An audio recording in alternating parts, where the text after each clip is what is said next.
Assalamualaikum warahmatullahi wabarakatuh. Di sini saya akan mempresentasikan materi ulangan tengah semester dengan mata kuliah akuntansi. Sebelumnya, perkenalkan nama saya Anastasia Biesta. Saya mengambil prodi manajemen di Universitas Pancasakti Bekasi, semester 1, kelas sore D, dan saya akan mempresentasikan materi untuk ulangan tengah semester, yaitu tentang siklus akuntansi. Sebelumnya, siklus akuntansi atau accounting style dan proses akuntansi atau accounting process adalah dua istilah yang selalu tertulis pada literatur pengantar akuntansi dan literatur akuntansi. Kedua istilah itu dipakai untuk menjelaskan rangkaian kegiatan dalam mengolah data, transaksi untuk menghasilkan laporan keuangan. Meskipun kedua istilah itu selalu ditemui pada literatur pengantar akuntansi dan literatur akuntansi keuangan, namun belum ditemukan rangkaian kegiatan yang standar dalam menghasilkan laporan keuangan.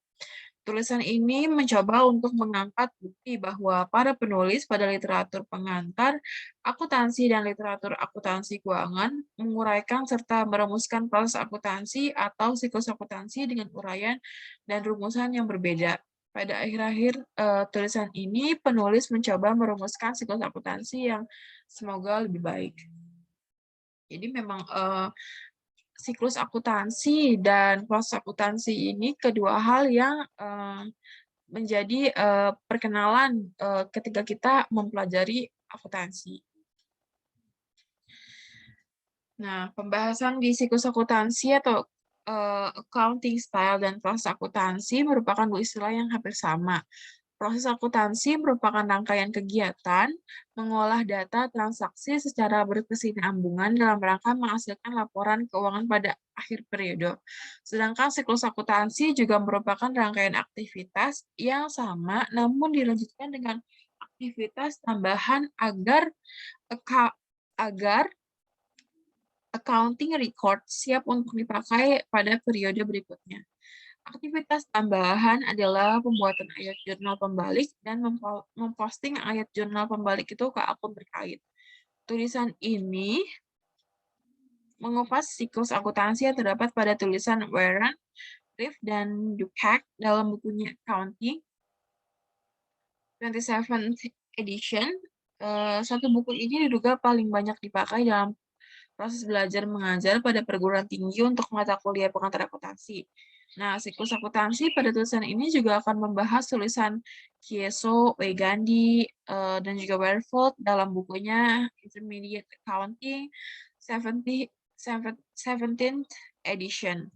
Dua buku ini juga diduga paling banyak dipakai dalam proses belajar mengajar pada perguruan tinggi di Indonesia untuk mata kuliah akuntansi, keuangan menengah, dan diduga juga banyak dirujuk dalam menulis buku akuntansi keuangan menengah. Selain itu, tulisan ini juga akan membahas proses akuntansi atau siklus akuntansi yang terdapat pada buku Karti Hadi dan kawan-kawan.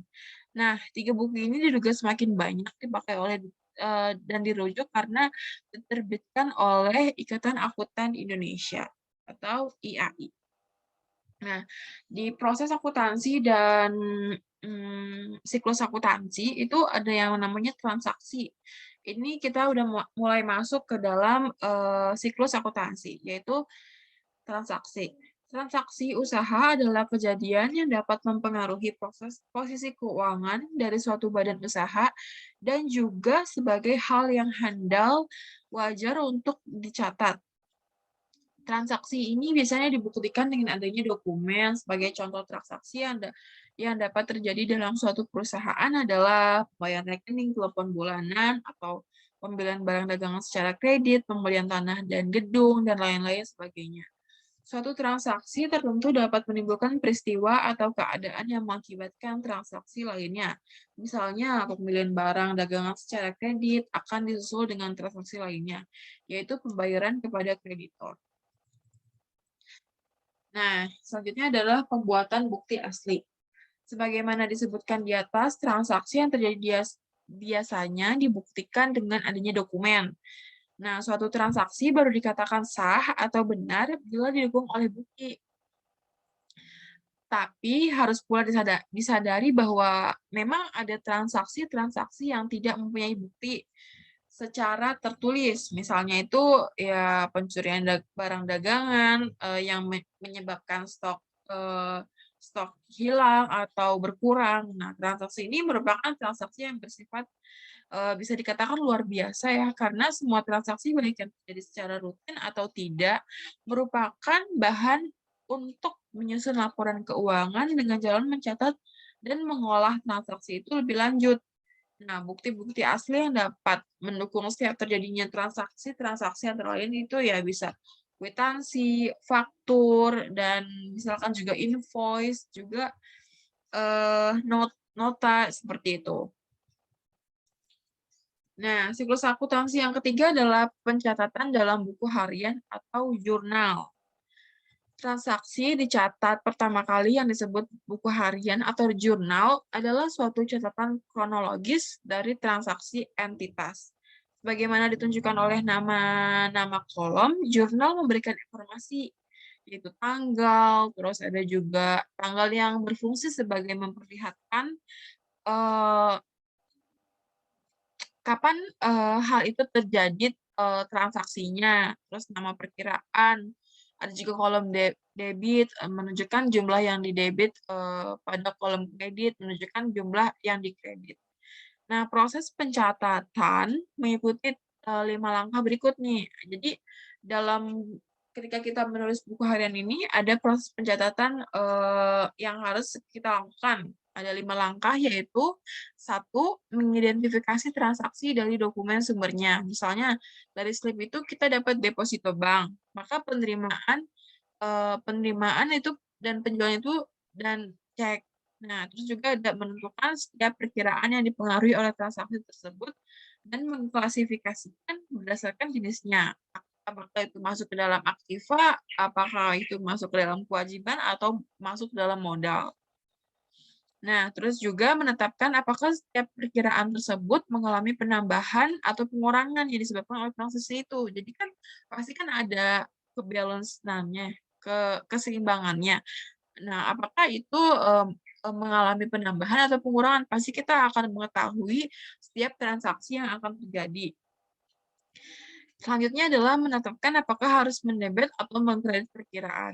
Yang kelima adalah memasukkan transaksi tersebut dalam jurnal, faktur, dan bentuk-bentuk lain. Nah, sekarang kita belajar tentang pencatatan buku besar dan buku tambahan.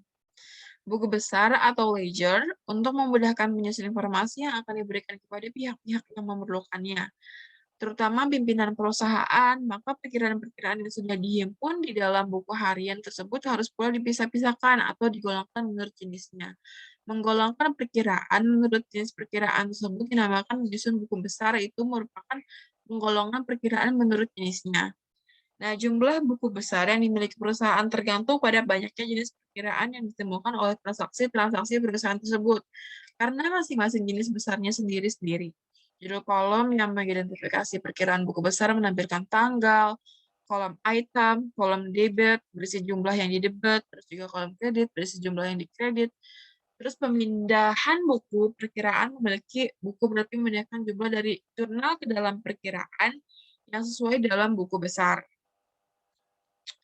Debit dalam jurnal dipindahkan sebagai debit di buku besar, dan kredit dalam jurnal dipindahkan sebagai kredit dalam buku besar. Terus yaitu ada buku tambahan atau sub-ledger.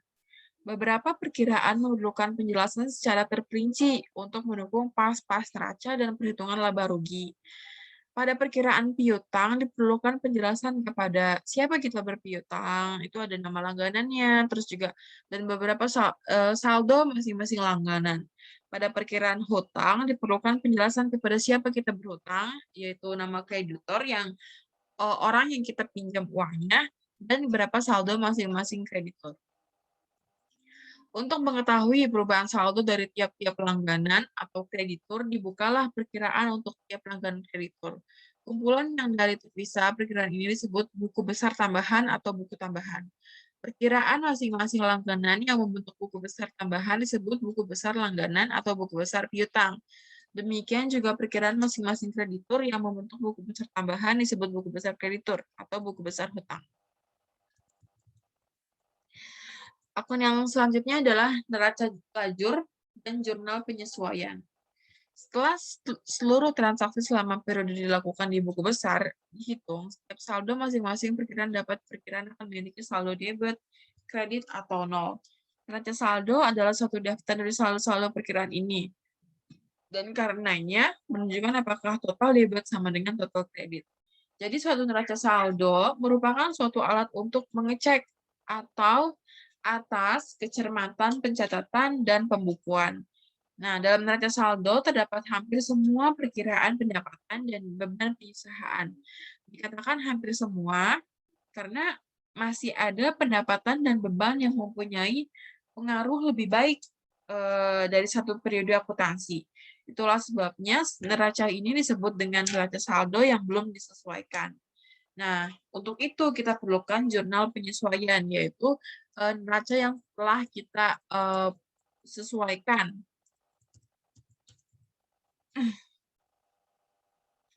Dalam jurnal penyesuaian, terdapat ayat jurnal yang dibuat pada akhir periode untuk menempatkan pendapatan pada periode di mana pendapatan tersebut dihasilkan dan beban pada periode di mana beban itu terjadi.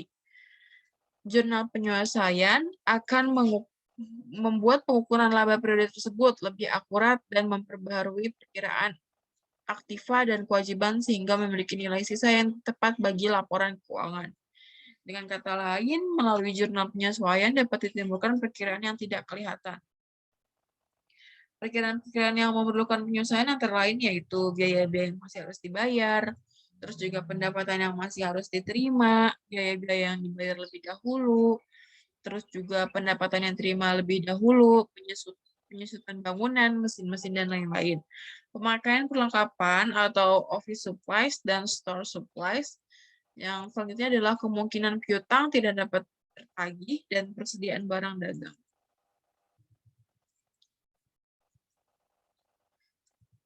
Selanjutnya adalah laporan keuangan. Cara penyiapan laporan keuangan yang terbaik adalah mempersiapkan laporan laba rugi terlebih dahulu, disusul dengan laporan perubahan posisi keuangan, dan terakhir adalah neraca. Elemen penting yang harus ada dalam laporan keuangan adalah nama perusahaan, nama laporan, tanggal atau periode yang dicakup laporan, rangka laporan tersebut. Ada laporan laba rugi mencerminkan laba bersih atau kerugian bersih yang diperoleh dengan mengurangkan beban dari pendapatan. Karena pendapatan dan beban juga merupakan perkiraan laporan perubahan posisi keuangan. Maka selisih antara pendapatan dan beban tersebut atau laba atau kerugian bersih akan dipindahkan ke dalam laporan perubahan posisi keuangan. Nah, modal adalah dalam neraca, jadi nilai sisa akhir dalam laporan perubahan posisi keuangan akan dipindahkan ke dalam neraca. Nilai ini merupakan elemen keseimbangan yang paling akhir dalam neraca. Yang ketujuh adalah jurnal penutup. Di sini terdapat ayat jurnal yang memindahkan nilai sisa pendapatan, beban, dan pengambilan pribadi dari masing-masing perkiraan ke dalam perkiraan modal. Pendapatan yang akan menambah modal pemilik dan beban serta pengambilan pribadi akan mengurangi modal pemilik. Pada saat ayat penutup dipindah bukukan, maka perkiraan modal akan menyerap dampak dari nilai sisa perkiraan sementara tersebut.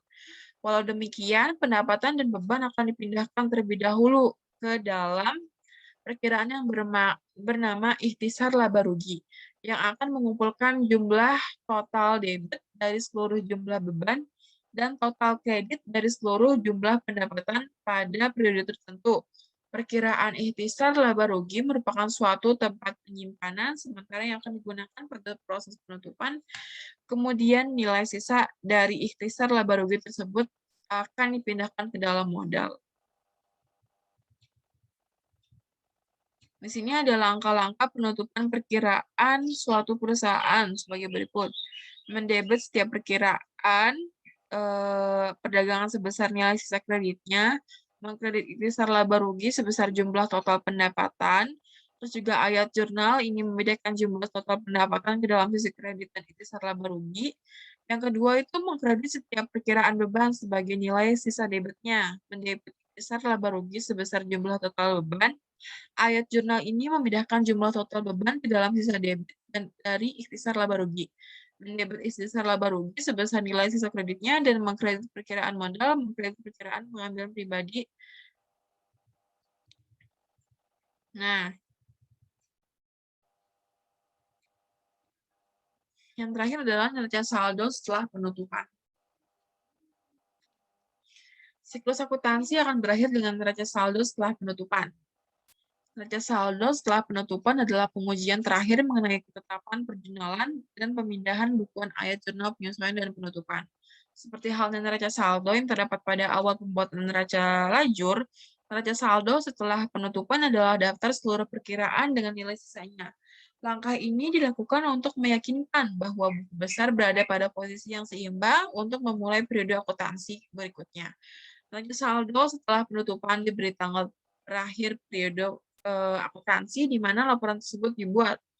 Isi perkiraan neraca adalah nilai sisa akhir dari daftar permanen yang perkiraan neraca, aktiva, kewajiban, dan modal. Di dalamnya tidak termasuk perkiraan sementara seperti perkiraan pendapatan, beban, atau pengeluaran pribadi karena nilai sisa perkiraan tersebut telah ditutup.